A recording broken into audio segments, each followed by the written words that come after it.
अपनी ही bachelor party से निकल रही थी। ये बैचलर्स पार्टी उसके दोस्तों ने उसे दी थी क्योंकि टीना की कल शादी होने वाली थी और शादी की खुशी में टीना ने अपने दोस्तों के संग आज कुछ ज्यादा ही ड्रिंक कर ली थी और ज्यादा नशे में होने के कारण वो लड़खड़ा भी रही थी। उसका होने वाला पति प्रणय उसे संभालते हुए अपने साथ अपने अपार्टमेंट में लेकर चला जाता है। टीना जल्दी ही नींद के आगोश में डूब जाती है और कुछ ही देर के बाद जब उसकी आंखें खुलती हैं, तो वो अपने चारों तरफ देखती है और उसे वो सब कुछ याद आता है कि आखिर किस तरह पार्टी में ज्यादा ड्रिंक करने के बाद प्रणय उसे संभालता हुआ अपने अपार्टमेंट में लेकर आया था। तभी टीना को कमरे में किसी के होने का एहसास होता है। कमरे की डिम लाइट में उसे एक लड़का और लड़की पूरे पैशन के साथ एक दूसरे में खोकर किस करते हुए नजर आते हैं और वो दोनों कोई और नहीं बल्कि टीना का होने वाला पति प्रणय और उसी की कलीग यूसुफा होती है। टीना जैसे ही ये सब देखती है उसे अपनी आंखों पर यकीन ही नहीं होता। तभी प्रणय बोलता है, बस भी करो यूसुफा, टीना जाग जाएगी। अरे वो कल तुम्हारी वाइफ बनेगी और तुम आज ही उससे डर रहे हो। अरे डार्लिंग, हम दूसरे कमरे में चलते हैं ना। अरे टीना जाग गई तो बवाल हो जाएगा। वो दोनों एक दूसरे में खोए हुए वहाँ से चले जाते हैं और बेड पर लेटी टीना उन दोनों को एक दूसरे में खोया हुआ नहीं देख पाई और उसने अपनी आंखें बंद कर ली। भले ही टीना की आंखें बंद थी, लेकिन उसके कान खुले हुए थे और वो उन दोनों की हर बात सुन पा रही थी। तभी यूसुफा प्रणय से बोलती है, नहीं प्रणय, मैं कुछ नहीं जानती, मैं यही करना चाहती हूँ उसके सामने। उनके सांसों की तेज आवाज और यूसुफा के शब्द सुनकर टीना आंखें खोलकर देखने का साहस करती है तो वो देखती है कि प्रणय और यूसुफा एक दूसरे के बेहद करीब है। ये सब देखकर टीना की आंखों से आंसू छलक पड़ता है। तभी उसे प्रणय की आवाज आती है, कम से कम बाथरूम में ही चलते हैं। वैसे भी बाथटब तो तुम्हारा फेवरेट प्लेस है ना। ठीक है फिर तुम बाथटब भरो, मैं अभी आई। प्रणय के जाते ही यूसुफा टीना की तरफ बढ़ती है। उसे ऐसे आते देखकर टीना जल्दी से अपनी आंखें बंद कर लेती है। यूसुफा टीना के पास झुककर उसके कानों में बोलती है, क्यों, कल प्रणय के साथ शादी के सपने में खोई हो? अरे भूल जाओ कि कभी प्रणय तुम्हारा होगा, वो हमेशा से मेरा ही था और मेरा ही रहेगा। अरे हाँ, याद आ गया, तुम्हें एक गुड न्यूज देती हूँ, मैं प्रेग्नेंट हूँ। और तुम्हें आइडिया तो लग ही गया होगा कि इस बच्चे का बाप कौन है। और कौन? अपना प्रणय। उप्स, यानी मेरा प्रणय। क्या तुम्हें अब भी लगता है कि प्रणय तुम्हारा हो पाएगा? यूसुफा अपने अंदर के गुस्से को टीना के सामने बयां करके बाथरूम में प्रणय के पास चली जाती है।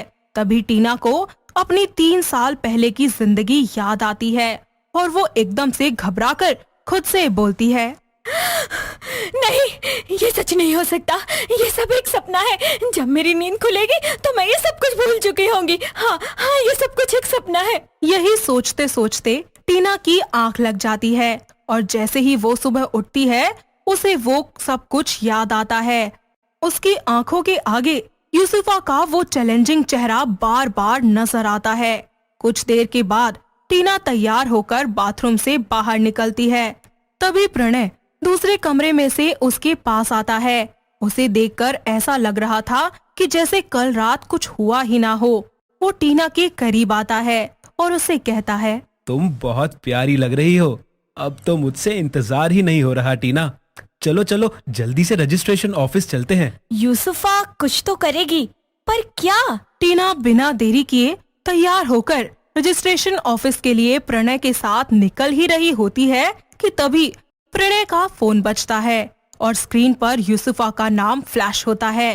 प्रणय तुरंत कॉल रिसीव कर लेता है और यूसुफा उससे कहती है, प्रणय, मैं बाथरूम में गिर गई हूँ, मुझे बहुत दर्द हो रहा है प्रणय, मैं हिल भी नहीं पा रही, प्लीज जल्दी आ जाओ। यूसुफा की आवाज सुनकर प्रणय परेशान हो जाता है और टीना से कहता है, टीना तुम रजिस्ट्रेशन ऑफिस पहुँचो, मुझे एक जरूरी काम आ गया है। मैं जल्दी निपटाकर बस तुम्हें वहीं मिलता हूँ। पर प्रणय, हमारी शादी से जरूरी क्या काम हो सकता है? अरे प्लीज तुम चलो, मैं आ रहा हूँ, ट्रस्ट मी। टीना अकेली घर से रजिस्ट्रेशन ऑफिस के लिए निकल जाती है और प्रणय जल्दी से यूसुफा के घर की तरफ निकल जाता है। टीना को इंतजार करते करते 2 घंटे बीत जाते हैं और कुछ देर के बाद जब वो प्रणय को फोन करती है तो बोलती है, कितनी देर में आ रहे हो तुम? यूसुफा के पैर में चोट लग गई है, मैं उसे हॉस्पिटल लेके जा रहा हूँ। अभी सिचुएशन सही नहीं है। आई थिंक हमें ये शादी किसी और दिन करनी चाहिए। और किसी दिन कोई चांस ही नहीं है, क्योंकि तुम्हारी जिंदगी में मेरी कोई वैल्यू ही नहीं है। तुम्हारे लिए सबसे जरूरी सिर्फ यूसुफा है। टीना हताश परेशान जैसे ही अपने घर जाने लगती है, तभी टीना की नजर सामने खड़े एक हैंडसम लड़के पर पड़ती है। टीना उसे देखकर शॉक में पड़ जाती है, क्योंकि वो शख्स कोई और नहीं बल्कि रणविजय रावत था, आरआर एंटरटेनमेंट का सीईओ, जिससे टीना एक अवार्ड फंक्शन में मिली थी।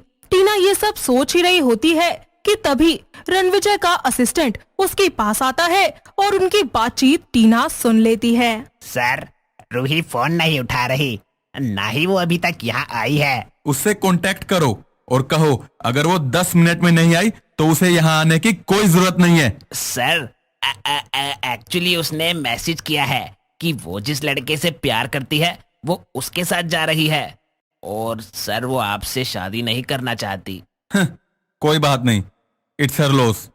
तुम्हारे पास आधा घंटा है, कोई भी लड़की ढूंढ कर लाओ, शादी तो मैं आज ही करूंगा। असिस्टेंट रणविजय की बात सुनता है और सोचते हुए जल्दी से फोन पर किसी का नंबर मिलाने लगता है। तभी रणविजय को अपनी माँ की बात याद आती है। अगर शादी नहीं करनी है तो इस घर से हमेशा के लिए निकल जाओ। तुम्हारे पास अब 2 ही रास्ते हैं, मेरी पसंद की लड़की से शादी कर लो या फिर अपनी पसंद की लड़की ले आओ, मर्जी तुम्हारी है। ये सब देखकर और सुनकर टीना के दिमाग में एक आइडिया आता है और वो रणविजय के पास जाकर उससे कहती है, हेलो रणविजय जी, आप जिस लड़की से शादी करने वाले थे वो यहाँ नहीं आई, और मैं जिस लड़के से शादी करने वाली थी वो भी यहाँ नहीं आया। हम दोनों सेम सिचुएशन में हैं, तो क्यों ना हम दोनों शादी कर ले। टीना की बात सुनकर पास खड़े असिस्टेंट हैरान हो जाते हैं, तो वही रणविजय भी 1 सेकंड के लिए हड़बड़ा जाता है और फिर उससे कहता है, तो तुम ये कह रही हो कि हम शादी कर सकते हैं? रणविजय टीना को गौर से देखता है और फिर अपने असिस्टेंट से उसके बारे में सारी डिटेल्स निकलवाने को कहता है। असिस्टेंट टीना को पहचानता था, इसीलिए वो जल्दी से ही गूगल पर टीना का नाम डालकर सर्च करता है और सारी डिटेल्स रणविजय को दे देता है। डिटेल्स पढ़ने के बाद रणविजय टीना से कहते हैं, लेट्स गेट मैरिड। तुम्हें क्या लगा था प्रणय कि तुम्हारे दिए धोखे से मैं टूट जाऊंगी? नहीं, मैं तुम्हें पूरी तरह बर्बाद कर दूंगी। दोनों का मैरिज प्रोसीजर बहुत ही जल्दी पूरा हो जाता है। अब टीना ऑफिशियली टीना रणविजय रावत बन चुकी थी। टीना और रणविजय मैरिज रजिस्ट्रार के ऑफिस से बाहर खड़ी एक शानदार कार में बैठ जाते हैं।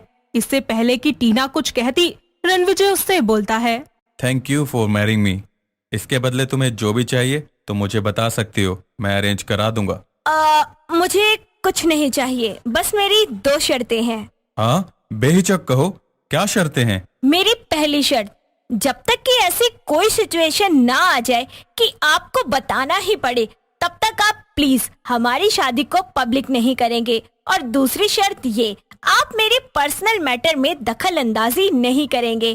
और हाँ, मैं ऐसा कोई काम नहीं करूंगी जिससे हमारे रिश्ते में कोई भी प्रॉब्लम आए, चाहे वो किसी और आदमी के पास जाना हो या फिर उससे बात करना हो। तुम्हारे पास 6 महीने का समय है, तब तक तुम अपने सारे पर्सनल मैटर निपटा सकती हो।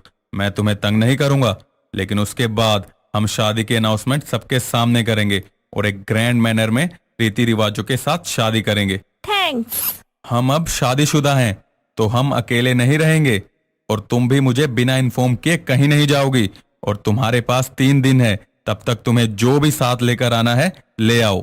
कुछ ही देर के बाद टीना कार से उतर जाती है। तभी रणविजय का असिस्टेंट उससे पूछता है, सर, अब आप ऑफिस जाएंगे या अपने बंगले पर चलकर अपने परिवार को इस शादी के बारे में बताएंगे? लिसन, तुम इस टीना का पीछा करो और इसकी हर एक मोमेंट की खबर मुझ तक पहुंचाते रहो। इतना कहकर वो भी कार से उतर जाता है और टीना के बारे में सोचने लगता है। सोचते हुए रणविजय को याद आता है कि उसने टीना के बारे में 3 साल पहले बहुत कुछ सुना था। 3 साल पहले वो एक सेलिब्रिटी मॉडल थी जिसने सभी को पीछे छोड़ रखा था, लेकिन अचानक ही उसने कई बड़ी एंटरटेनमेंट कंपनियों के ऑफर को ठुकराना शुरू कर दिया, जिसके कारण उसे ब्लैकलिस्ट भी कर दिया गया। और फिर उसने प्रणय राय की एक छोटी सी कंपनी का कॉन्ट्रैक्ट साइन किया। इस खबर से पूरी इंडस्ट्री हैरान हुई थी कि इतनी बड़ी कंपनियों को छोड़कर इस छोटी सी कंपनी को उसने क्यों ज्वाइन किया। आखिर क्या है इस लड़की की कहानी?